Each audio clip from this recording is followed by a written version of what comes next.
My wife grabbed her keys off the counter, phone already in her hand. "I'm meeting Lisa for coffee," she said, not looking up. "Don't wait up."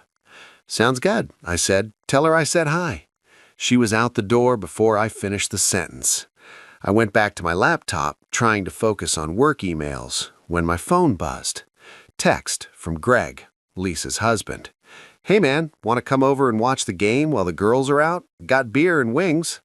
I stared at the message. Then I typed back, "What time did Lisa leave?" 3 dots appeared, disappeared, appeared again. "She's home, said she's doing laundry tonight. Why?" My stomach dropped. I looked at the door my wife had just walked through, the door she'd walked through every Tuesday and Thursday for the last 3 months. Always the same excuse, coffee with Lisa. Except Lisa wasn't getting coffee. Lisa was home, doing laundry. I sat there for a long moment, phone in my hand, feeling the ground shift under my feet. Then I typed 5 words that would change everything. "I'll be right over." If you want to know what we found when we compared our wives' stories, hit subscribe, because what started as a simple text message ended with 2 men, 2 laptops, and a paper trail that led somewhere neither of us expected. My name is Ryan Mitchell. I'm 39 years old, and I live in a quiet suburb outside Minneapolis. I'm a software engineer. I work from home 3 days a week, which means I'm around more than most husbands. I notice things. My wife, Natalie, is a marketing manager at a mid-sized tech company. She's smart, driven, always on her phone, always busy. We've been married for 11 years, no kids yet. We kept saying next year until next year became a decade. Our life looked good from the outside. Nice house, 2 cars, annual vacations, the kind of comfortable middle-class existence people post about on social media. But somewhere along the way, we'd stopped being partners and started being roommates who shared a mortgage. I told myself it was normal. Marriage ebbs and flows, right? Then the coffee dates started. It began about 3 months ago. "I'm meeting Lisa for coffee," Natalie said one Tuesday evening. Lisa was her coworker. I'd met her a few times at company events. Nice woman, married to Greg, a guy who worked in construction. "Cool," I said. "Have fun." She came home around 10, said they'd talked about work drama, nothing major. The next Thursday, same thing, coffee with Lisa. Then it became a pattern, every Tuesday and Thursday, like clockwork. At first, I didn't think much of it. Natalie had always been social. She needed friend time. I got that. But then I started noticing other things. She'd shower before these coffee dates, put on makeup, wear perfume. For coffee with a female coworker? Her phone became a permanent extension of her hand, face down on every surface. Password changed from our anniversary to something I didn't know. And the way she'd smile at her screen sometimes, that small private smile people get when they're texting someone who makes them feel good. I told myself I was being paranoid, but the feeling wouldn't go away. I'm not the jealous type, never have been. But I'm a software engineer. I solve problems by gathering data. So I started paying attention. I noticed she'd leave at 6:30 p.m. for these coffee dates, come back around 10 p.m.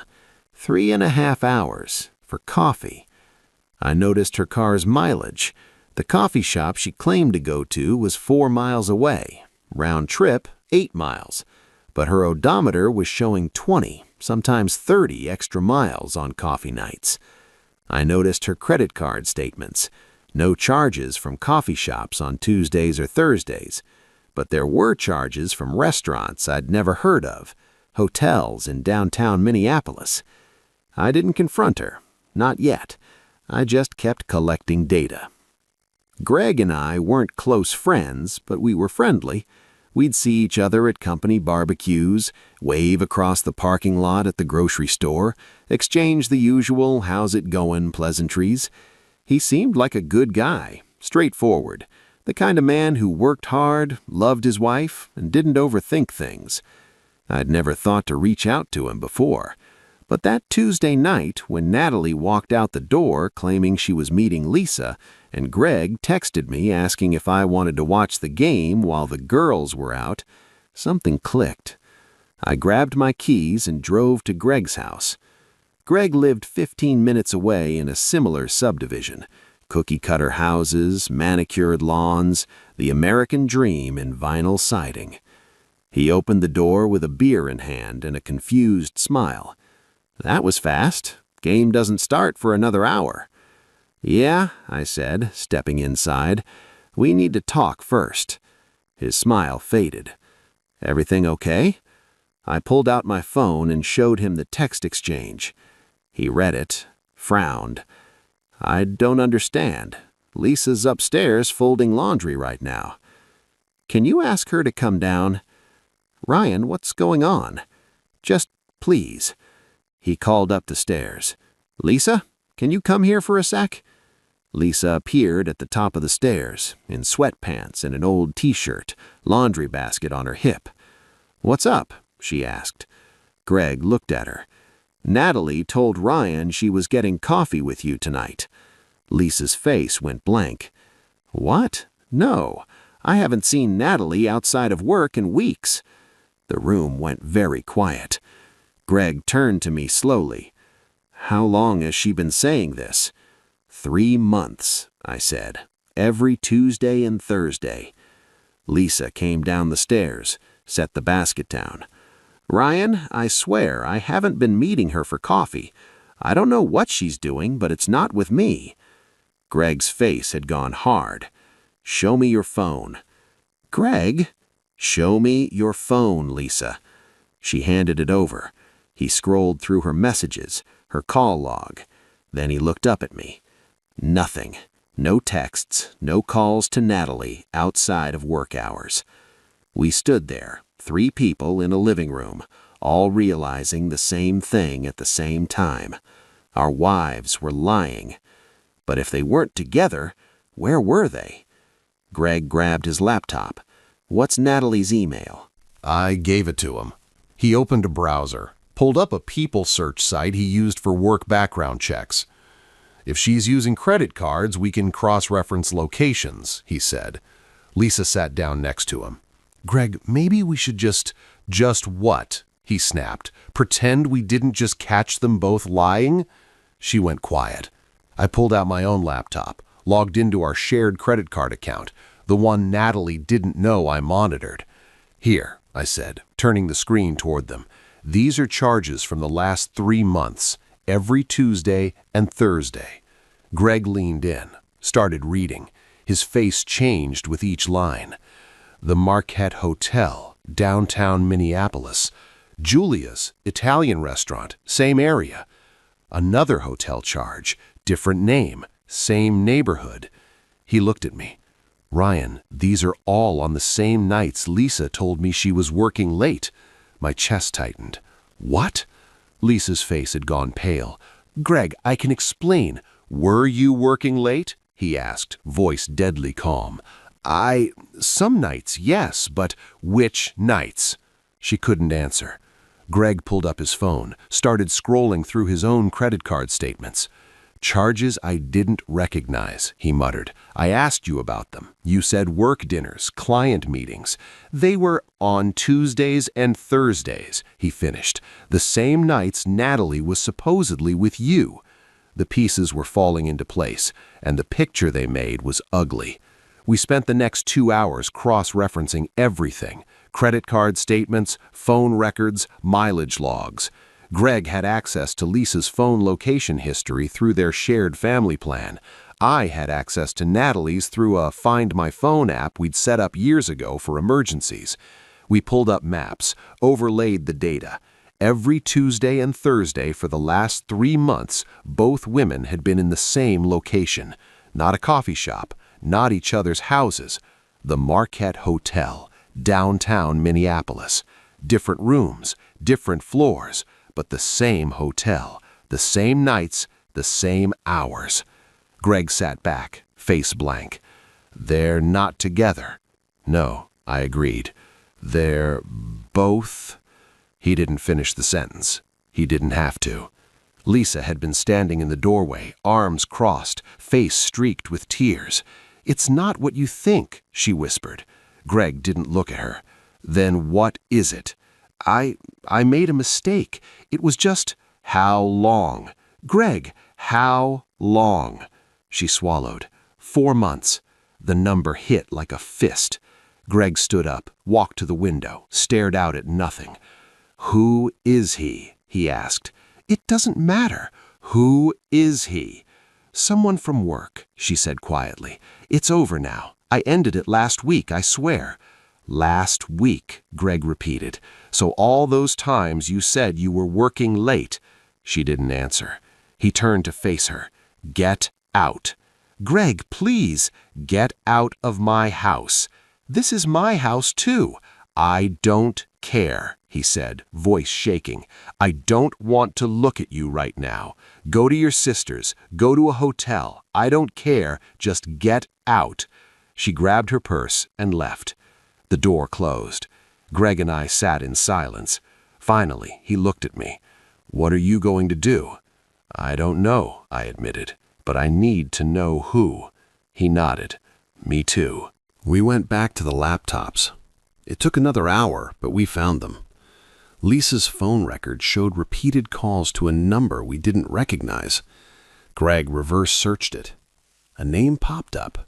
Marcus Webb, sales director at Lisa's company. Married, 2 kids. "Son of a bitch," Greg muttered. I was running the same search on Natalie's records. Her most called number outside of me, another unknown. I plugged it in. The name made my blood run cold. David Chen, senior partner at her firm, also married. I looked at the screen, at the stranger's name, and felt something inside me break and harden at the same time. "They're both having affairs," I said out loud, just to make it real. Greg nodded. "With married men. Using each other as alibis. Every Tuesday and Thursday." We sat there, 2 husbands in a living room, staring at evidence of betrayal so calculated it almost felt professional. "What do we do?" Greg asked. I thought about it. About Natalie walking out the door with a smile. About 11 years of marriage. About all the times I'd trusted her without question. "We document everything," I said, "and then we call a lawyer." I didn't go home that night. I texted Natalie, "Staying at Greg's, game went late, crashing on his couch." She replied immediately, "Okay, coffee ran long too, just got home. Love you." I stared at that message. Love you.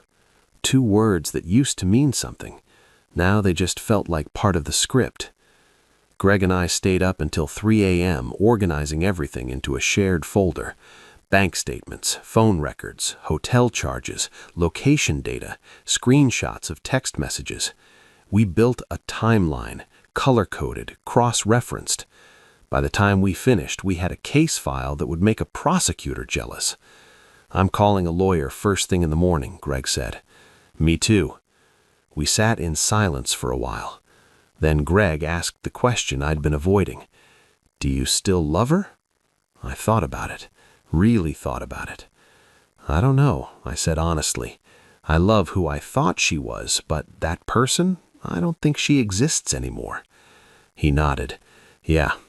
What about you?" "I'm done," he said flatly. "The moment she lied to my face, we were done. Everything after that is just paperwork." I wished I could be that certain, but I wasn't. Not yet. The next morning I went home. Natalie was in the kitchen, making coffee, scrolling through her phone. She looked up when I walked in. "Hey, how was the game?" "Good," I lied. "How was coffee?" "Fine, just work stuff." She went back to her phone. I poured myself coffee and watched her. She had no idea. No idea that I'd spent the night with Greg, comparing notes, building evidence, preparing for war. She thought she was safe, thought her lie was holding. I could have confronted her right then, could have thrown the evidence in her face and watched her scramble. But I didn't, because I'd learned something from years of debugging code.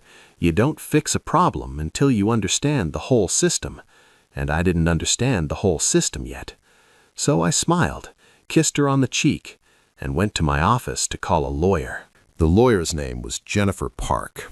She specialized in high-conflict divorces.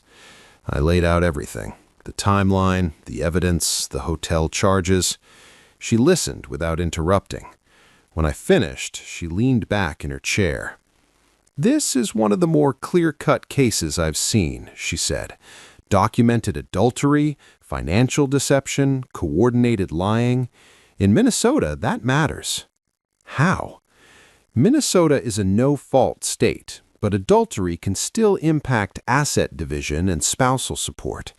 If we can prove she used marital funds to finance the affair, that's dissipation of assets.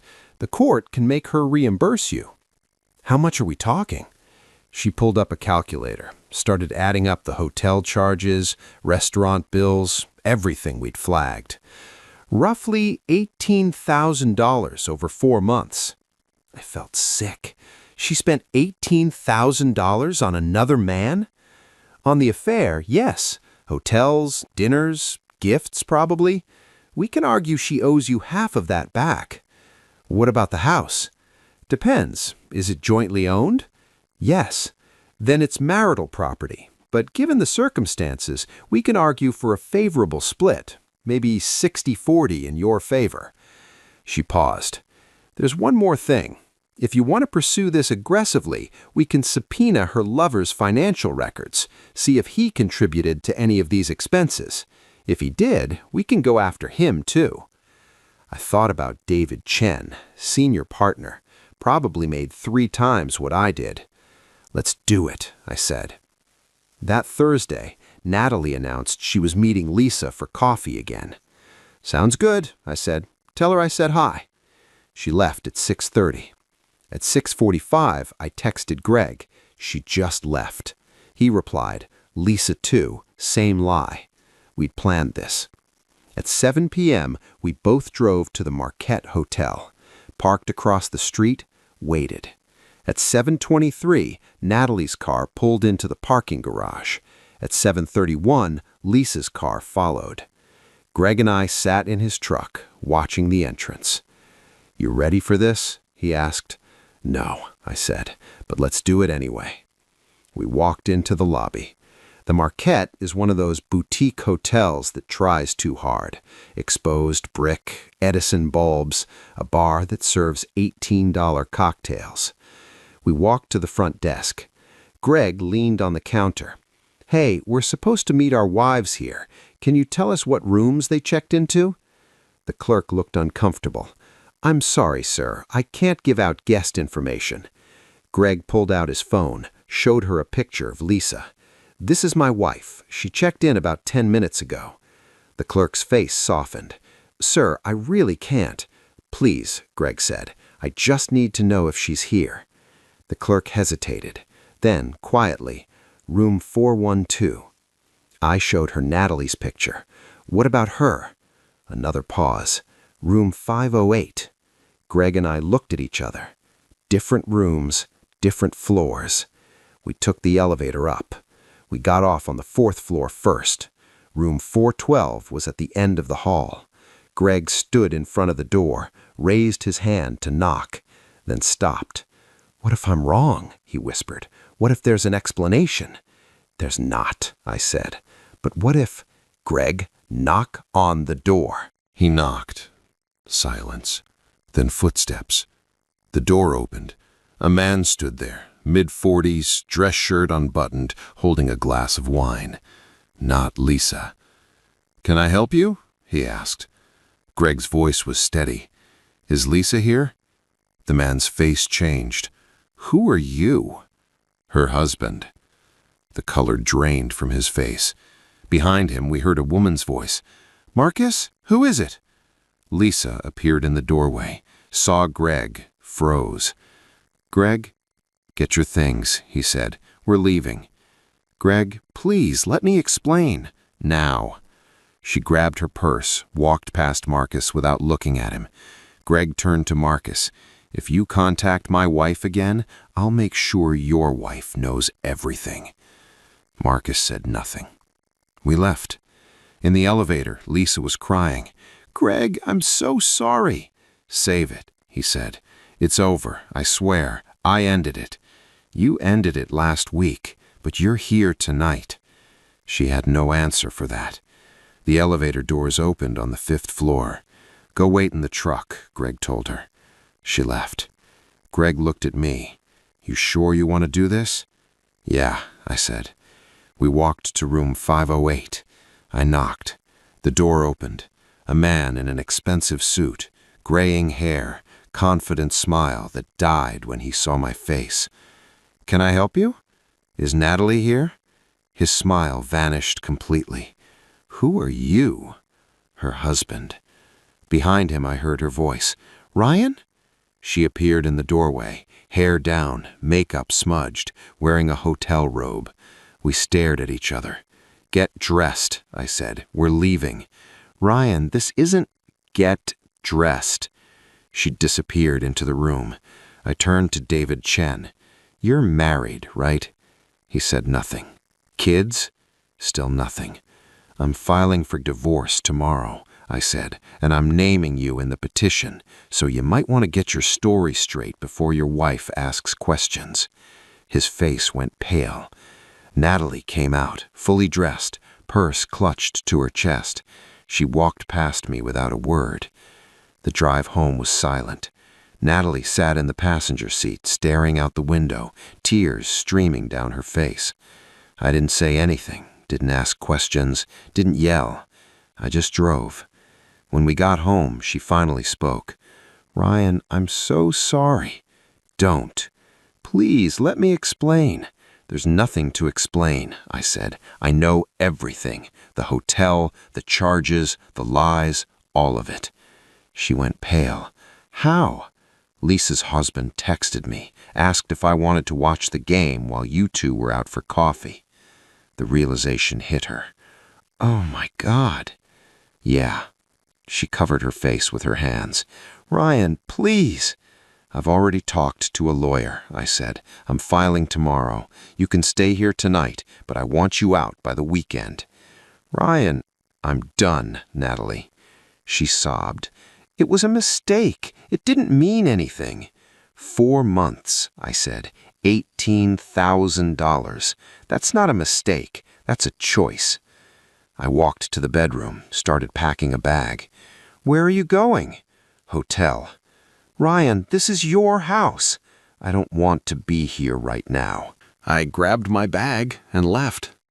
I checked into a Holiday Inn off the highway, sat on the edge of the bed and stared at the wall. My phone buzzed. Text from Greg. "You okay?" "No." "You?" "No." "Beer tomorrow?" "Yeah." I set the phone down, lay back on the bed, and for the first time in 11 years, I felt completely, utterly alone. The divorce took 6 months. Natalie tried to fight it at first, wanted counseling, wanted a second chance. I said no. Jennifer, my lawyer, was ruthless. She documented every charge, every lie, every hotel stay. She subpoenaed David Chen's financial records. Turned out he'd paid for some of the hotel rooms, used company funds. His wife found out, filed for divorce too. He lost his partnership. Natalie had to reimburse me $9,000, half of which she'd spent on the affair. We split the house 60-40 in my favor. No alimony, no second chances. Just a clean break. Greg's divorce was faster. Lisa didn't fight it. She moved in with her sister, started therapy, tried to apologize 100 times. Greg never responded. "I don't hate her," he told me over beer one night. "I just don't care anymore." I understood that. A year later, I was sitting in my new apartment, smaller, quieter, mine, when my phone buzzed. Text from an unknown number. "Hi, Ryan. This is Sarah. I'm Greg's sister. He gave me your number, said you might want to grab coffee sometime." I stared at the message. Then I smiled. Coffee sounds good. If this story hit home, comment, "Trust but verify." If you've ever had that gut feeling, if you've ever caught someone in a lie, if you've ever had to choose between comfort and truth, this one's for you. Hit subscribe for more stories about the moment everything changes. Because sometimes the truth comes from the most unexpected text message. And sometimes the best revenge is just moving on.